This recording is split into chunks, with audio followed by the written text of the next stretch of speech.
Hey, I'm Charlie Peterson, and today I'm going to talk about why I think the worst part of the housing market crash here in Florida has already taken place, and I would love to know why you agree or disagree. Now, during this video, I want to make it very clear that I'm not saying that buying a home is easy. I'm not saying that buying a home is affordable. My heart goes out to everybody who can't afford to buy a home that really wants to buy a home because affordability is an issue. But in the stats, I'm going to show you why I don't think there's really much of a change that is going to come in anything that supports a major market crash.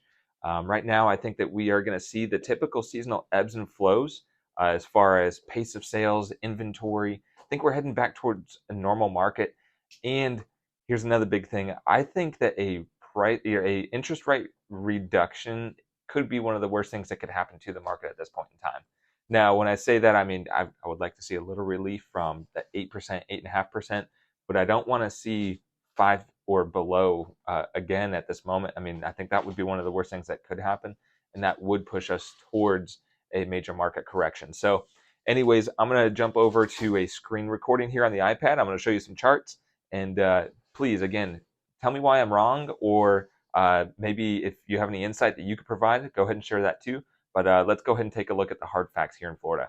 And all this data that I'm going to show you is from the Florida Association of Realtors, and it is statewide. So, of course, local market and specific neighborhoods could act differently.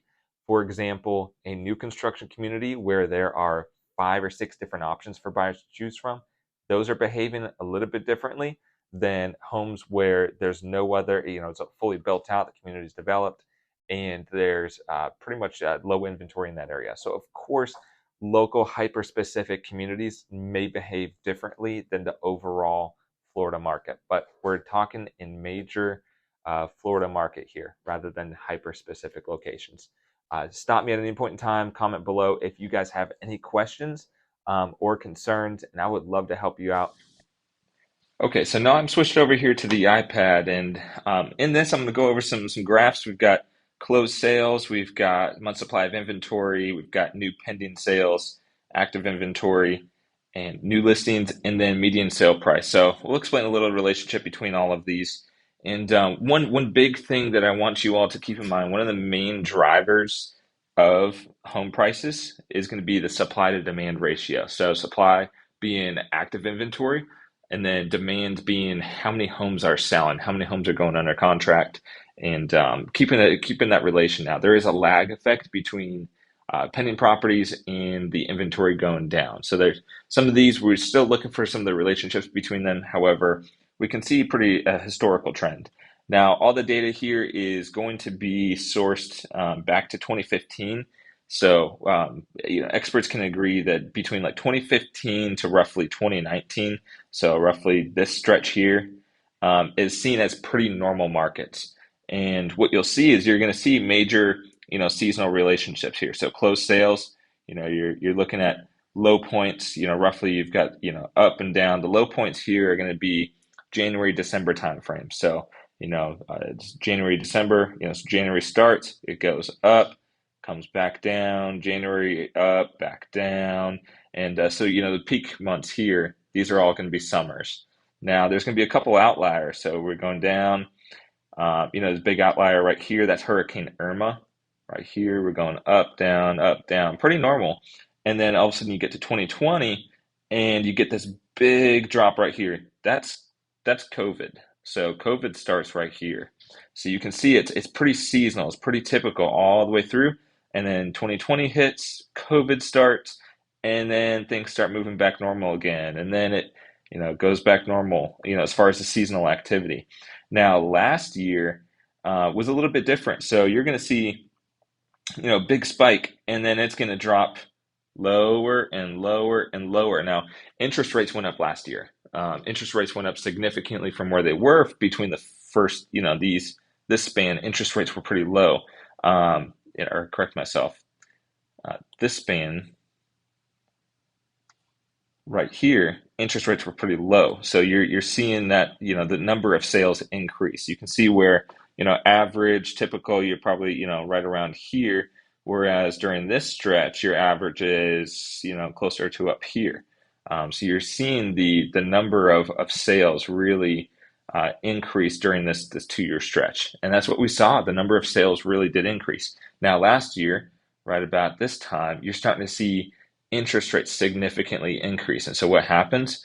The amount of sales significantly drops more so than the normal season. So you can see all these were gradual increases, seasonal, big reduction here, and then back again.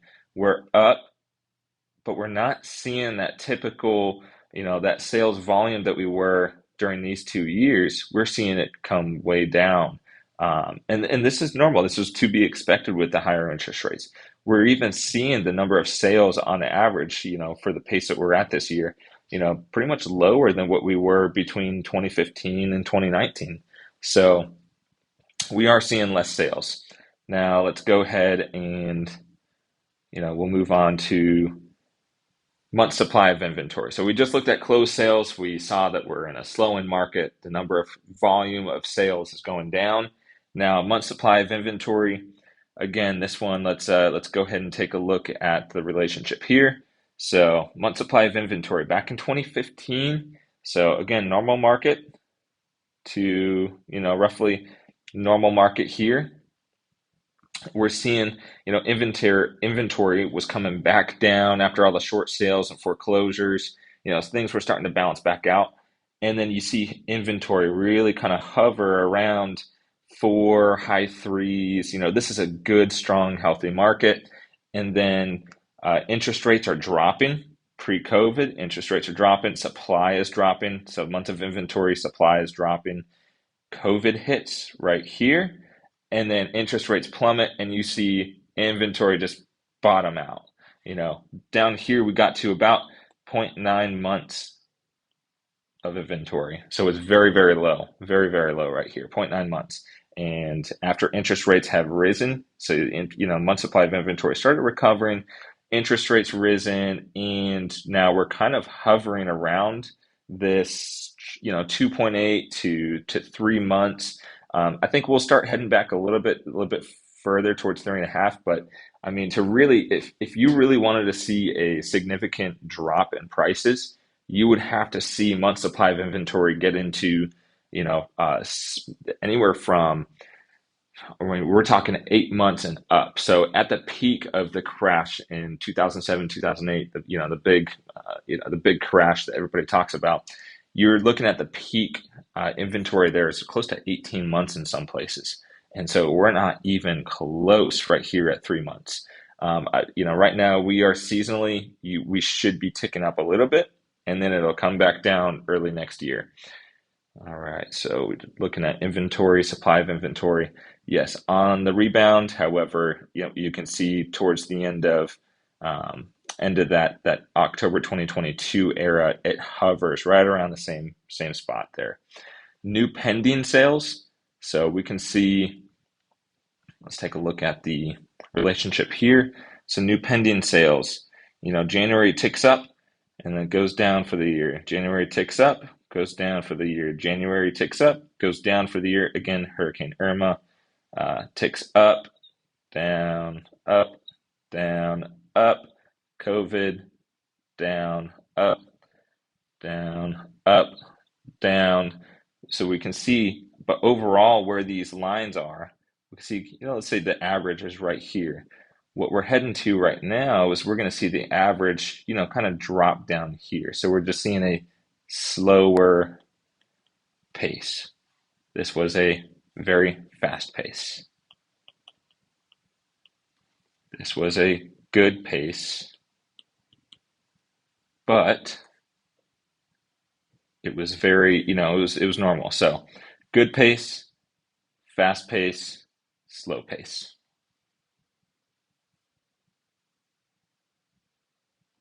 All right, let's go ahead and look over. So, key thing here is we're just slowing down a little bit. Nothing is significantly dropping. Active inventory, same kind of relationship. Active, month supply of inventory, very similar relationship. Month supply of inventory just it hints more towards the pace of sales. So active inventory, as let's go ahead and I'll draw on this too. All right, so you can see active inventory. 2015 we're at over 100,000. over 100,000. Very normal market right here. It's a good, healthy market.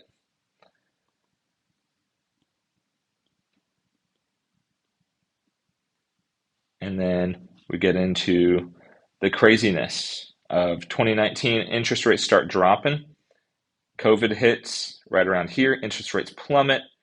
Inventory shoots down. Everybody's moving and buying. People are keeping rental properties. People are, keeping their first homes.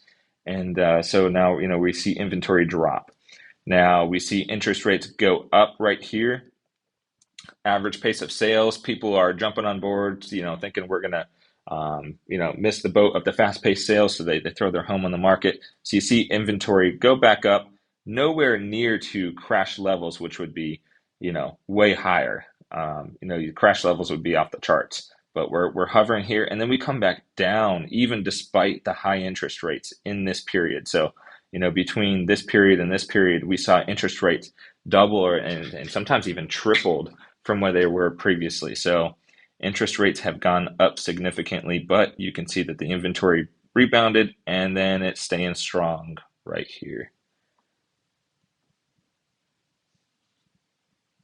All right, new listings. All right, so you would think that in order to, have a significant, a significant drop in prices, you're going to have to see new listings rebound significantly, coupled with loss of buyer demand. So tons of new listings, loss of buyer demand. But what do we see here? We see that typical, new listings, starts high, ends low, high, low, high, low, um, and so on and so on. High, low, high, low, high, low. This is COVID. High, low, and then here you see it go up, way up here. Like I said, people are thinking, okay, we're gonna, let's throw the home on the market. The fast pace of sales is gonna drop. Let's capitalize while we can. So we see that go up there, and then we see people realize, oh no, the affordability to sell my house now and move to another property that we want. The affordability just isn't there. So we're gonna hold on to our house. So we see listings plummet here lower than they ever have been over the past 7 years, 7, 8 years. And so we were seeing that down there. And then, so this is January 2023. We should see a big increase of new listings. However, we see it increase not as much as it really has over here in the past good strong years, but it increased a little bit, and then we're kind of on that downward path right now. So we should see here heading into fall 2023. So it does not show a, skyrocket of listings like we should be seeing for a market correction. We are seeing a soft plateau. So crash would be up here, significant number of new homes, but we're not seeing that. We're not seeing that. All right, median sales price. And this is one of the most important ones that I want to show you, because the median sale price here, this is going to be half of the homes are selling below this price point and half of the homes are selling above this price point. It's a very good indicator of where the consumers are at. So where are the home buyers at? So again, median sales price, half sold below this median sales price and half sold above the median sale price. All right, so let's see where the trend is. 2015, we see, inventory is still pretty high here, and we saw the inventory start to come down, but there's a gradual pace, gradual increase. Inventory, we're in a good, strong, healthy market to where, we're starting to see that normal, roughly 4%, 3 to 4% price appreciation. That is the historic norm. We're seeing that through this period. We're seeing that gradual increase of prices there. And then, remember the inventory was dropping at this point in time. So you start seeing that pace pick up, and then interest rates drop pretty significantly. So then we start to see this price appreciation really tick up. And so this was April of 2022. So this was the peak. Down here, we saw prices go down. And this is what a lot of people think that didn't happen, but it did. the prices actually dropped 7% here in Florida from their peak to the low point there in 2022. It was down 7%.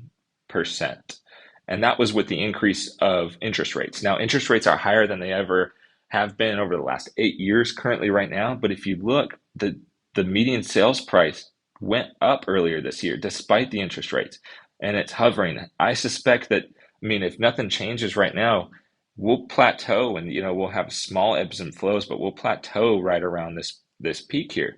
What happens if interest rates drop significantly? So if interest rates were going to go back down to the 3 to 5% range, what would happen is we would see median sales price then pick back up to this pace of price appreciation like we saw, and we would start to hit significant new levels over here, and that would be bad.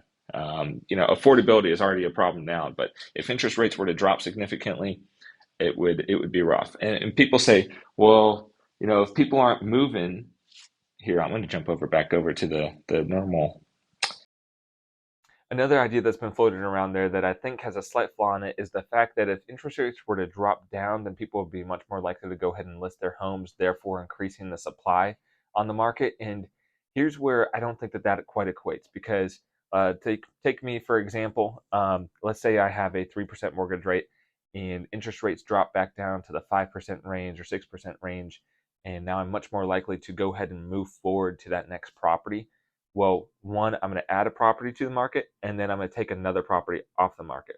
Or even worse, I'm going to go ahead and hold on to this so it never hits the market, and then I'm going to go ahead and reduce another property off the market for the one that I purchased. So therefore, either the supply chain for that model stays the same, so there's no supply change, or the supply gets worse, because now I'm going to go hold on to a rental as an investment property, and then go ahead and buy another property, so take another one off the market.